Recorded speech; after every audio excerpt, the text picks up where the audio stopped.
Hello అండి, ఈ రోజు నేను సోషల్ మీడియాలోని మార్నింగ్ పోస్ట్ చూస్తూ ఉన్నాను. జానీ మాస్టర్కి నేషనల్ అవార్డు క్యాన్సిల్ అయింది అని చెప్పేసి చూడగానే చాలా బాధ అనిపించింది. అయితే ఈ రోజు వరకు కూడా జానీ మాస్టర్ గురించి మాట్లాడుకోవడానికి కారణం ఏంటంటే ఒక ఆడపిల్ల విషయం, ఒక సెన్సిటివ్ విషయం.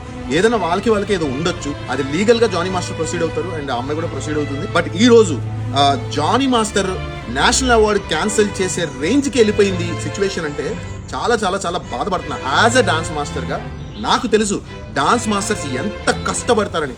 ఒక సినిమా తీసుకుని ఒక సినిమా అది హిట్ కొట్టి ఆ డాన్స్ మాస్టర్ స్టెప్స్ హిట్ అయ్యి ఇంత చేసిన తర్వాత ఒక డాన్స్ మాస్టర్ లైఫ్ అనేది వస్తుంది.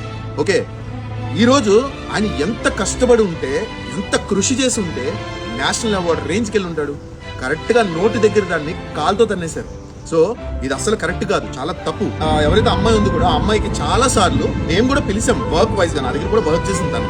అండ్ తర్వాత కూడా చాలా ఈవెంట్స్ కి మేము పిలిచాము. పిలిచినప్పుడు తనేం చెప్పిందంటే, నేను ఓన్లీ జానీ మాస్టర్ దగ్గర చేస్తున్నాను, ఆయన దగ్గర మాత్రమే చేస్తాను మాస్టర్, సో నేను అక్కడే చేస్తాను, అందుకని మీ దగ్గరికి రాలేను అని చెప్పింది.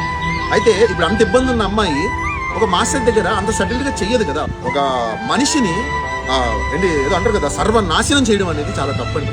ఎందుకంటే లా కూడా ఈరోజు కంప్లీట్గా అమ్మాయిల సైడ్ అయిపోయేసరికి అమ్మాయిలు కూడా అంత ఈజీగా అబ్బాయిల మీద కేసులు పెట్టేసి వాళ్ళ జీవితాలను నాశనం చేసేసి సంక నాకు ఇచ్చేస్తున్నారు. So this is not at all correct అండి. నిజమేంట